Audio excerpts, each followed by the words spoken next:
over at Pierce. I don't have to grab a year. Okay, there we go. Yeah, well, that's, Baruch I mean, you Adonai gotta Eloheinu do melech haolam the, v'dvarim. is Pearson Community College? It is, Yeah, right? I went to Valley College before I transferred to. Okay, good to see everybody. CSB. How's everybody doing? Baruch Hashem. Chapter 5. Chapter 5 is actually a shorter chapter, so God willing, we'll be able to complete the chapter this week in one class. We will, God willing, have class next week.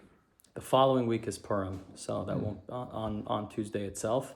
So it's the day after Purim, so we will not have class, and then we'll just post the schedule after that. We'll maybe have a couple more weeks and take a little break over Pesach, spring break. There you go. Not a break. It'll be a time to be able to apply all of the, to put into work all of the ideas that we're studying here. The time for the action. Time for the action. Yeah. Yes. So in chapter 4, we learned something big, profound idea, and is a person obviously can't grasp God directly, because God is infinite. So he's ungraspable, cannot be grasped. But you could connect to him through Torah and Mitzvah. And specifically, how do you connect to God through Torah and Mitzvah? Using your three garments, the levushim of the soul. And the three garments are thought, speech, and action. And that's why we said in chapter 4 that Torah and Mitzvot are so special, they're so unique, and they're so important. And through Torah and Mitzvot, you can achieve what even the soul itself cannot achieve on its own. And even the 10 soul powers, the identity of the soul, cannot achieve on its own, which is that connection with Hashem, to be able to fulfill the will of Hashem. And here's the question that chapter 5 is going to address, or sort of force us to ask, which is that, okay, so it puts such an emphasis on the performance of the mitzvah, to do the mitzvah. But did it change you? Did it truly impact you? Or was it just this holy moment that then passes? And it leaves you connected in some unknown way, but you continue on with your life right after. Internally, inside, you're basically the same person. So it's the sort of the flip side to last week's class. On the one hand, there is something so profound about doing the mitzvot, because it's the thought, speech, and action, and you're able to connect to the will of Hashem and to the wisdom of Hashem. But on the other hand, what are the levushim? Their garments. So the mitzvot are performed through our garments, which are the clothing of the soul. And the clothing, even though we explained just how powerful they are, but on the other hand, they're still external. They're not you. Your garments are not you. They're how you express yourself. So you can dress like any character without becoming that character. So if you put on the clothes, in a sense, to do the mitzvah, that doesn't become you. In fact, we said that you are on your own are limited. You have the ability to connect to God through the thought, speech, and action, through putting on these garments and allowing the soul to express itself in practical action and behavior. So while you're doing the mitzvah, you've done the most profound, awesome thing. You've bridged the gap between you and God in that moment. But what happens after? And the mitzvah alone, it can, and very oftentimes does, leave you as the same person that you were before you did the mitzvah. Yes, Jeffrey Lee? So you said that thought, speech, and action aren't our true selves, or how we express. They're like clothing, yes. But sometimes our thoughts just come into our head that we can't control. We'll address that Okay. in a later chapter. Thank you. What we're talking about is active thought. What's something you choose to think about. So I ask you guys a question and you say, let me think about that. Right. That's almost like an action, as opposed to something that just pops into your mind. We're not discussing that. That's a distractive thought coming from your animal soul. That is not part of your levushim. That's not part of your chachma, your machshava, dibur, maisa, your thought, speech, and action. We're not talking about that. That you do not have control over. You have control over whether or not you want to allow the thought to enter you. But in terms of... There's two kinds of thoughts? Yeah, there's thought as something that pops into your mind, and then when you choose to think about something. So it's the same brain, but it's a different capacity and a different aspect of thought, right? when you just suddenly have this idea or someone says something, you start to feel, think a certain way, and then there's what you choose to think about. And that's why sometimes we call it thought. I like to call it active thought versus passive thought. Passive thought is something that just pops into your mind. And you're like, you didn't control that.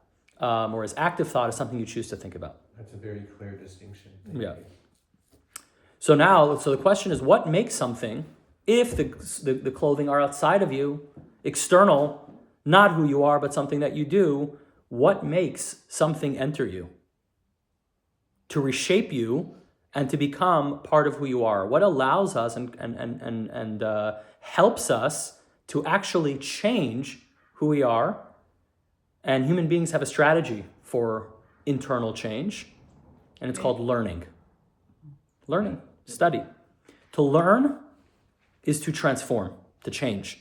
If you learn something and you remain the same person, you didn't really learn it.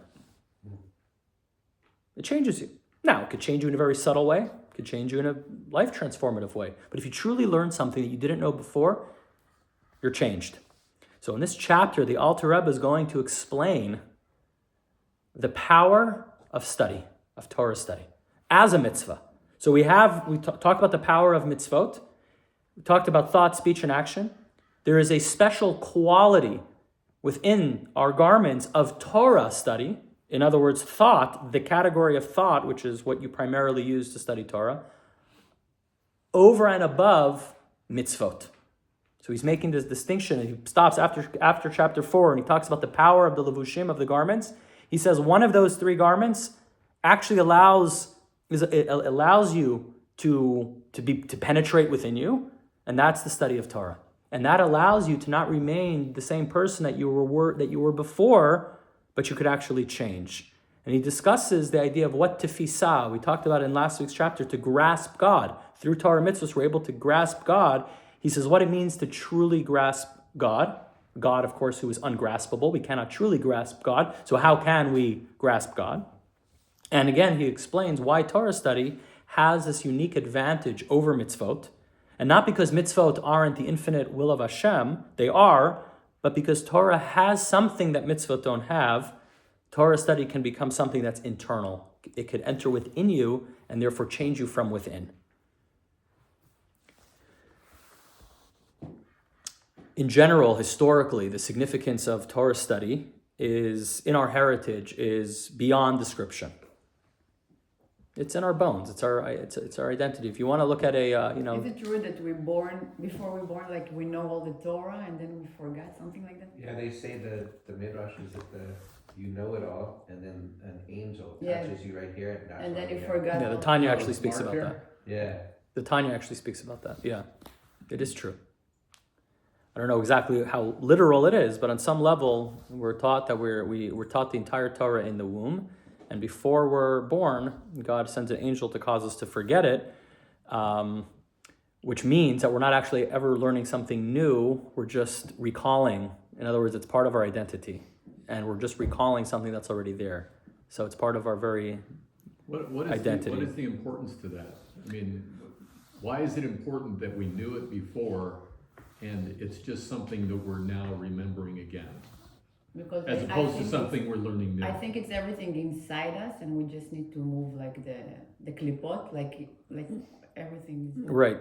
Morana is saying is a very valid point, a very beautiful idea, which is that, like as I was explaining, which you don't have to do something new is very difficult, truly new. But to reveal that which is already there is easier. What do you have to do? You have to remove the barriers. And so when you're studying Torah, when you say it's impossible to understand this, no, it is possible. Why? Because you already know it. And you're learning what's already known. But when we get to that, Tanya, we'll discuss that. We'll discuss it and elaborate on that idea. To reveal something all my life when I studied for 9 months in the womb. Yeah, that's the other side. It's like, did you have to do that? Couldn't you have left a little bit? Didn't press so hard. When you think of like a picture of the shtetl, beautiful painting. Well, what comes to mind is the children sitting around the table in the cheder learning Torah, and you hear stories of the sacrifice that was made throughout our history for the study of Torah. King David describes it in the Psalms, Psalm 119. He says, Lule Torascha sha'ashui az avadati ba'ani. Had your Torah not been my delight, in other words, something that I was able to study, I would have perished in my affliction. I would have perished, would have died because of my pain. And there's so many verses and passages that show that the study of Torah is at the core of Jewish life. At the end of chapter 4, in order to explain the uniqueness of Torah study, the author used a metaphor. And we didn't discuss this last week, but it's important to highlight the metaphor that he used at the end of last week's chapter, which he says that learning Torah is like a royal embrace, embracing the king. And he says like this, is when you learn Torah, you are embracing the king and being embraced by the king. Now, when you finish that chapter, one might ask, why do I need to describe it from both sides? That you are embracing the king and being embraced by him. Why can't you just say you're embracing the king or the king is embracing you? It seems repetitive. It seems redundant and unnecessary. So this chapter, chapter 5, answers that question. And then not only is it not repetitive, but it's in a sense the whole point. The Alter Rebbe explains the phenomenon of learning. So what is it? What is it about learning that has this great quality over mitzvot? Is that when you truly understand an idea, there are two things that are happening at the same time. One of those two things exists also with mitzvot, but the other only happens with Torah study, and I alluded to it just before. On the one hand, you're holding the idea. Your mind gets it.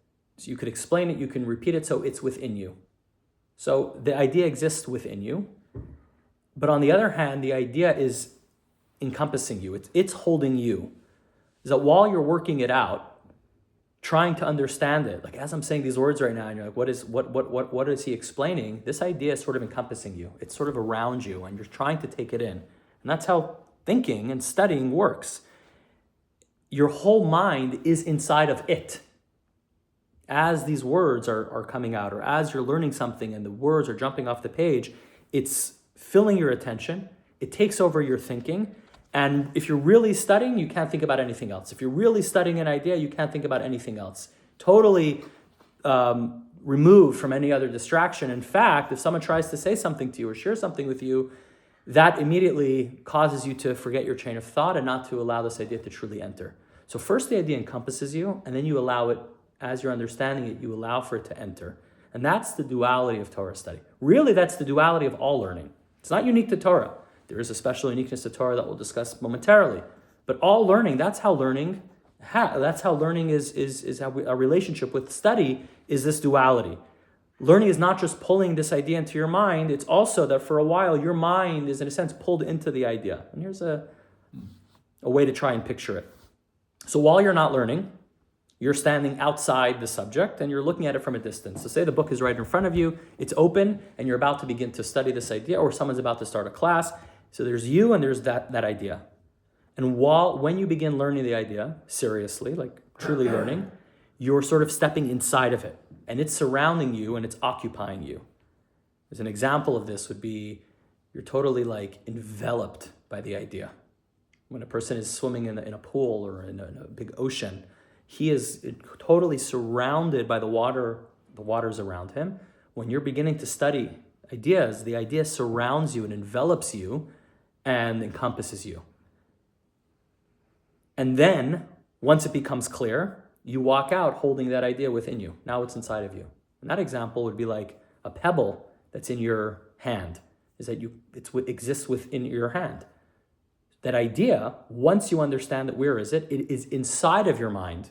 As you were learning it, it was encompassing, it was surrounding your mind and you. And when you learn it, it goes inside, it exists within you.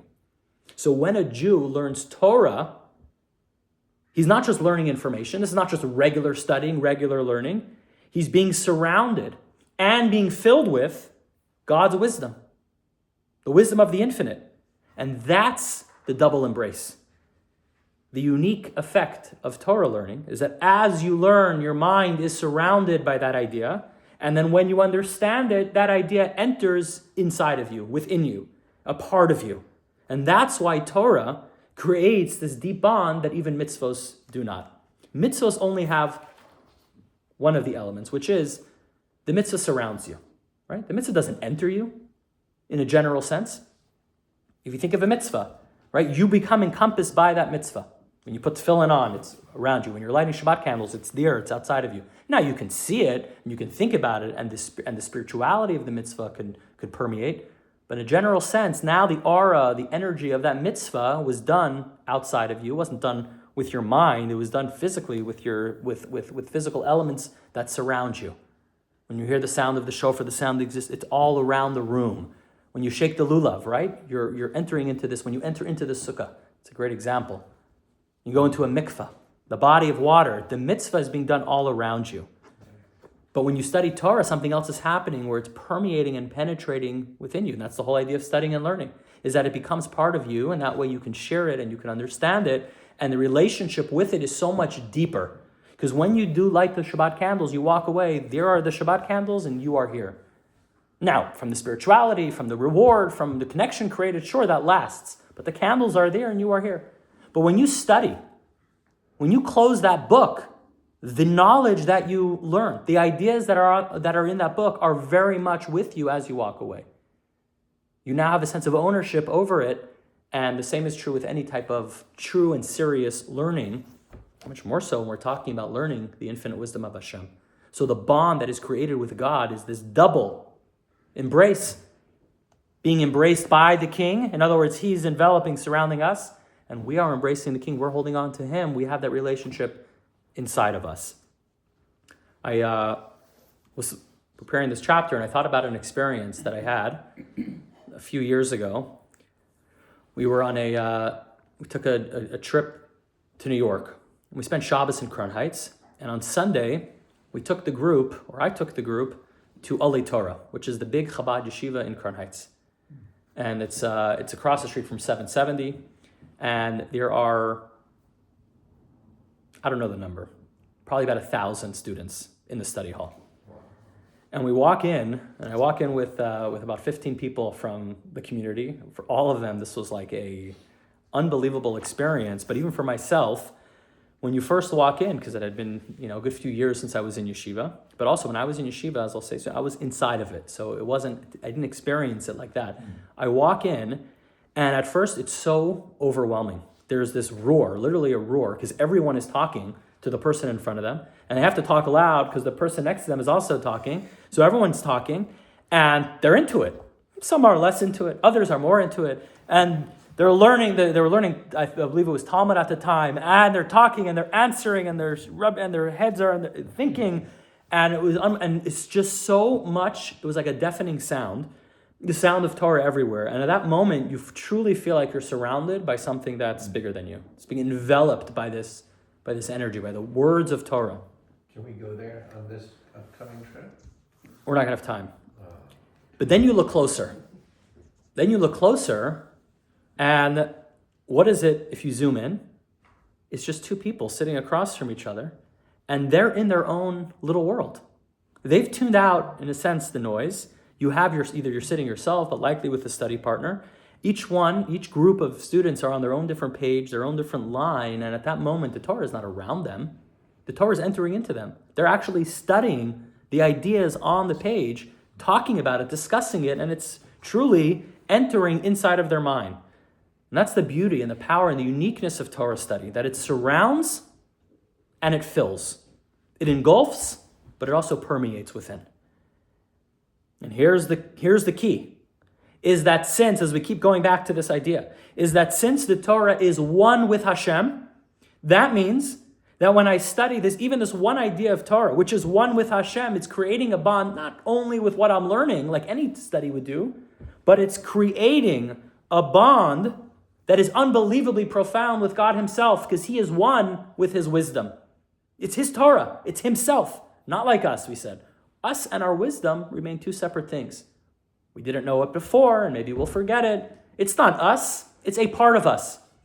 The Torah is Hashem, the ultimate expression of the true essence of God, God's wisdom. So when you study Torah and you become one with that, because it's both encompassing you and permeating you, it creates a relationship with Hashem that nothing else compares to. Truly nothing else compares to. That's why Torah study can be greater in this sense.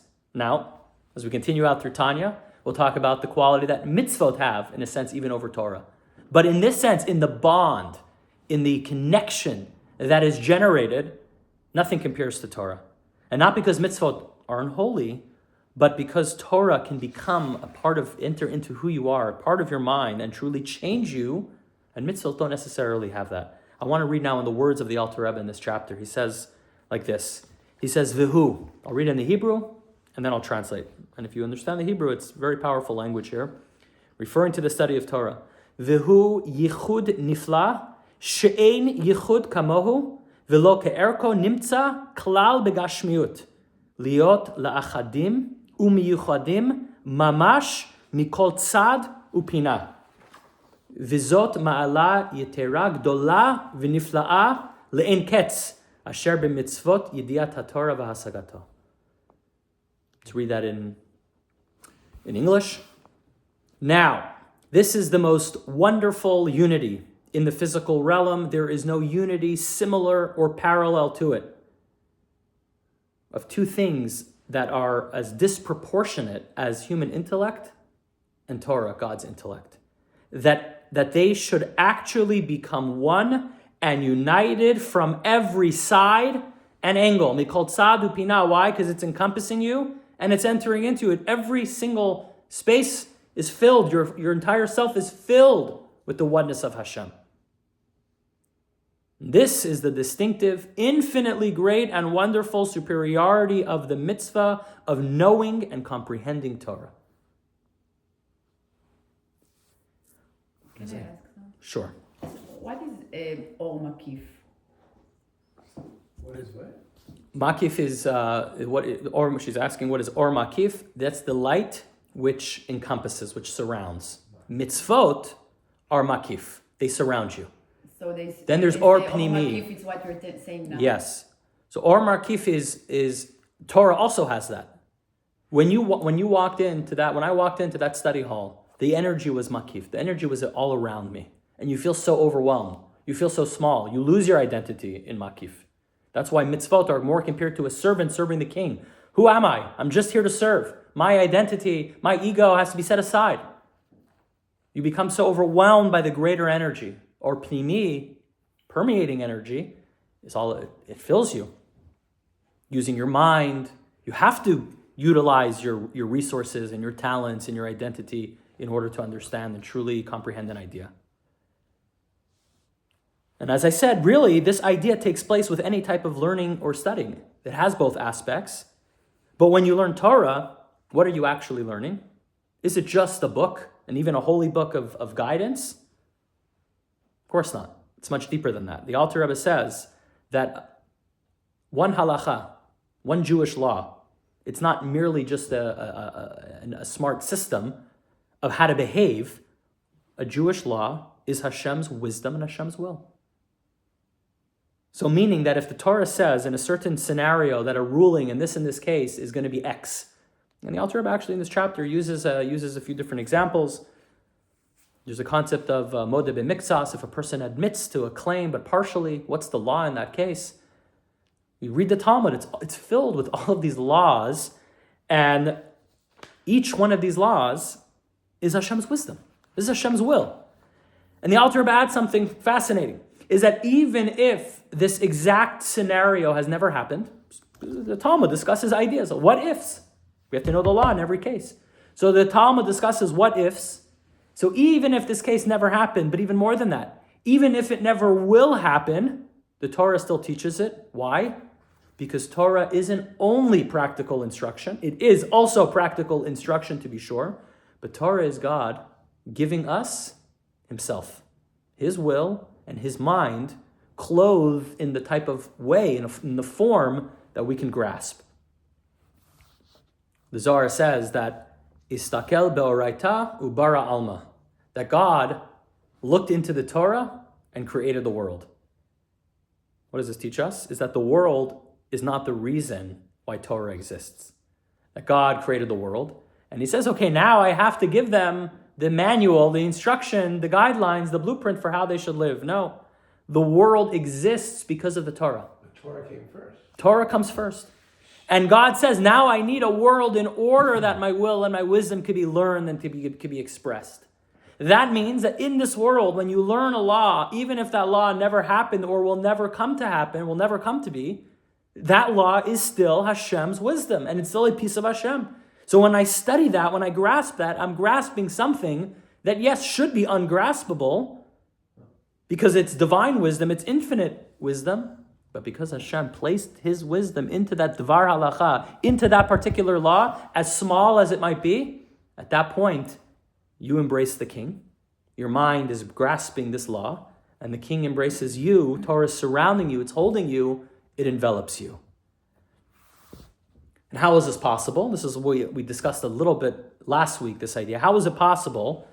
We use the pebble example, right? That you could have the pebble within your hand. That makes sense for a pebble because a pebble is smaller than our hand. But how can the infinite God be grasped by the finite mind? It sounds nice to say it, but how is it possible? What's the definition of infinity? You can't more than anything. It just keeps going and going. So how can you say I've grasped infinity? How can you say, hold on, that seems to be something that's defined, something that's measured. You need to be bigger than something that you grasp. How can you grasp that which is ungraspable? It's a contradiction to even say those words. You grasp part of it. Grasp the Torah, right? What's the answer?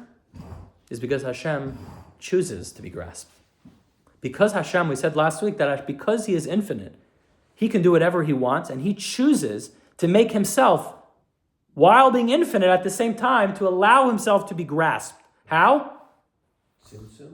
Do the study of Torah. Putting into the 22 letters of the Torah, the Dvar Halacha, the laws, and those laws I can grasp.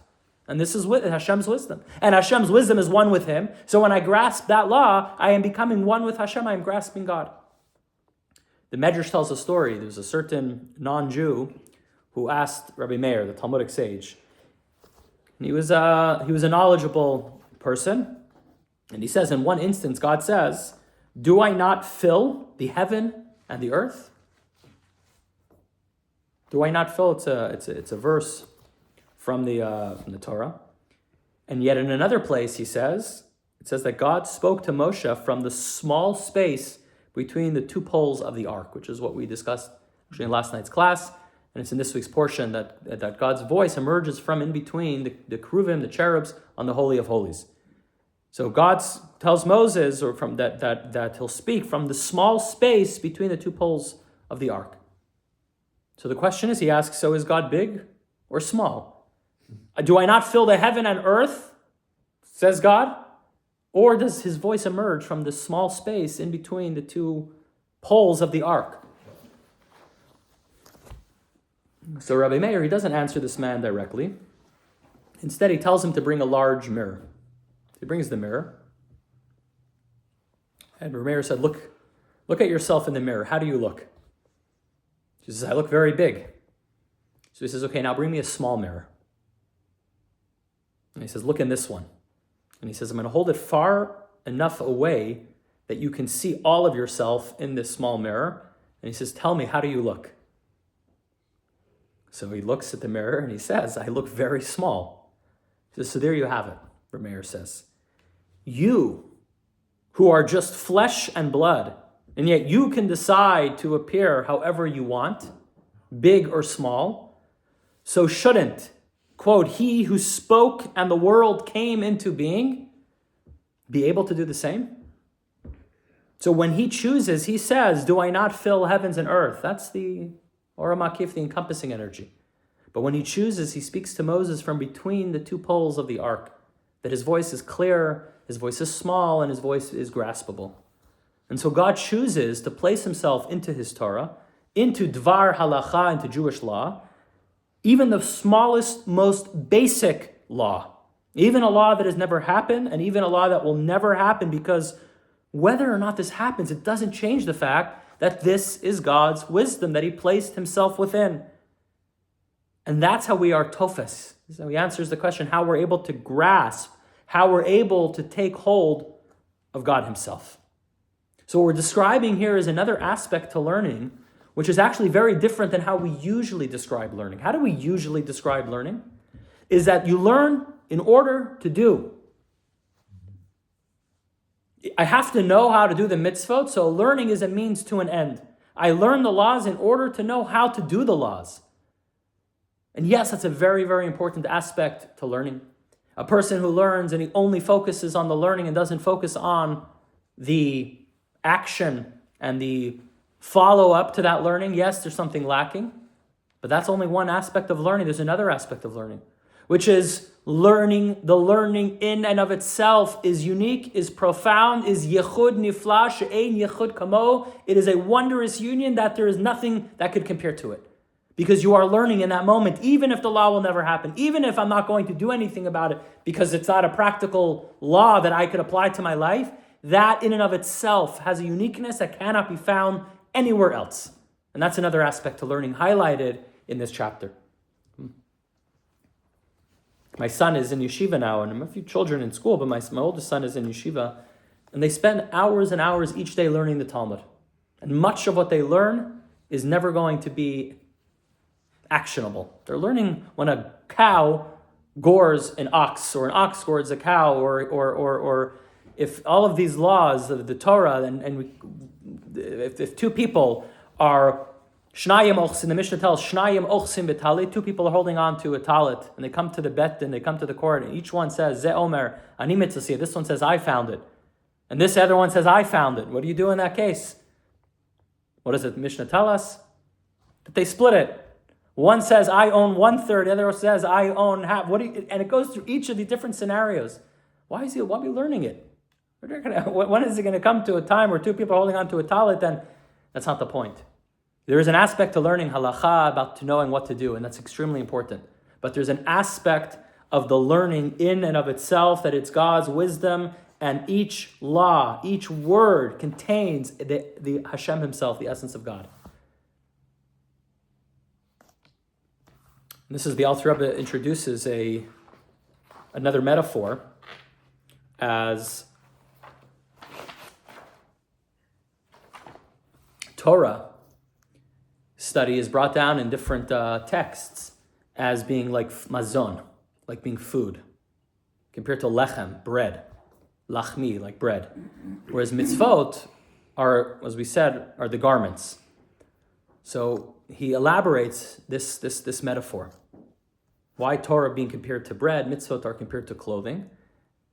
King David says, another verse from Psalms, he says, Toratcha b'toch me'ai, that your Torah is within my innards, is within me.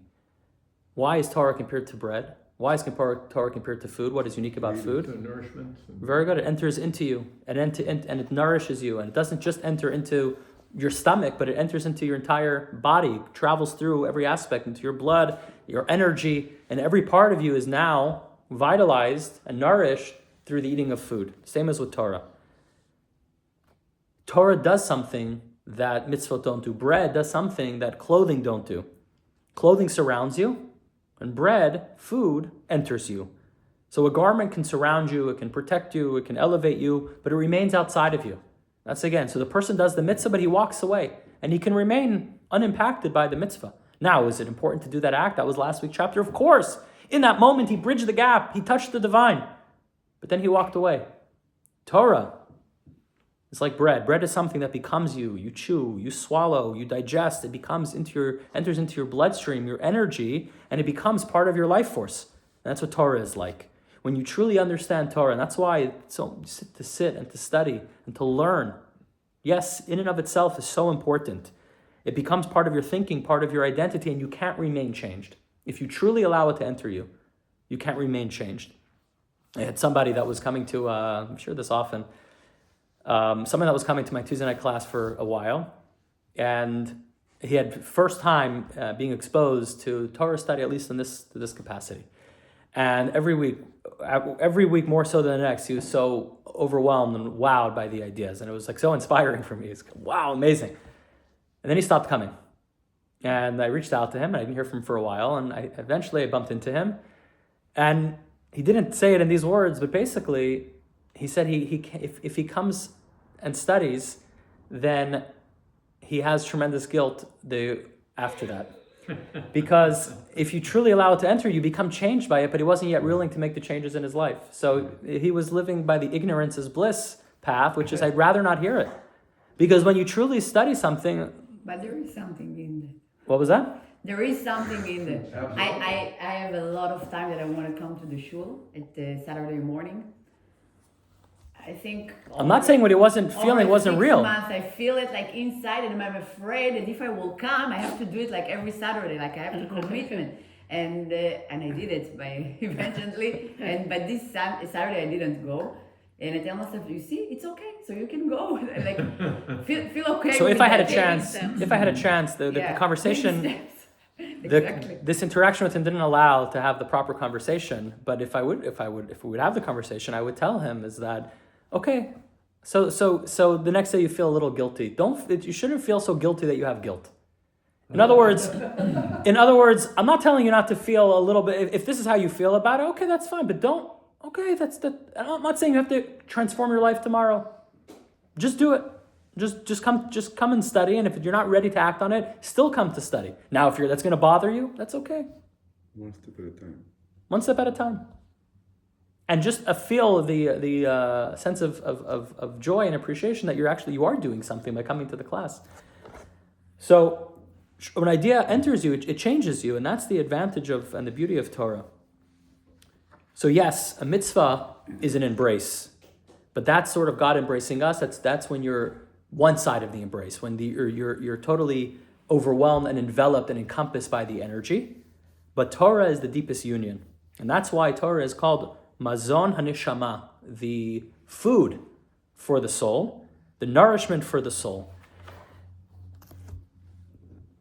The Rebbe brings a metaphor, an example to express this idea, that the beauty and the power and the awesomeness of the study of Torah, and really puts like an imagery to it that's very inspiring. He says that imagine you have a child who's waiting all day for his father to come home from work, or the father was away on a trip and he's been away for a few days, and the child is waiting, and finally the child sees the car pulling up, looking out of the window and standing on the couch or on a chair, looking and peeking, waiting for Abba, waiting for Daddy to come home. Finally, they see the car.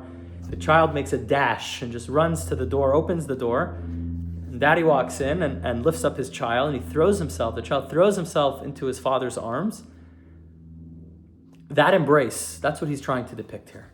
The double embrace between us embracing the King and the King embracing us, that embrace is really beyond description. You can't put words onto the love that's felt and the union that's experienced between both father and child, but specifically in our case, by the child at that moment. And the Rebbe says that's what Torah learning is like. He says a Jew is out most of the time during the day. We're working and we're stressed and there's distraction, but then we come home and we open up a Gemara, we open up a Chumash, we open up a Mishnah, we open up a Tanya, because we haven't seen our Father all day, and we embrace. And that's what the study of Torah does. God puts himself into his very Torah. So when you're studying it, we're meeting him, we're embracing him, we're connecting with him, we're bonding with him, embracing him, and being embraced by him. Yichud nifla she'ein yichud kamo, an unbelievable embrace that there is nothing else that compares to it. And that's chapter 5. So the core message of Perek Hey of chapter 5 is, yes, while a mitzvah has a unique quality which bridges the gap between you and the divine because you are fulfilling God's will, it surrounds you with godliness. Torah has an advantage over that because Torah both surrounds you and enters inside of you.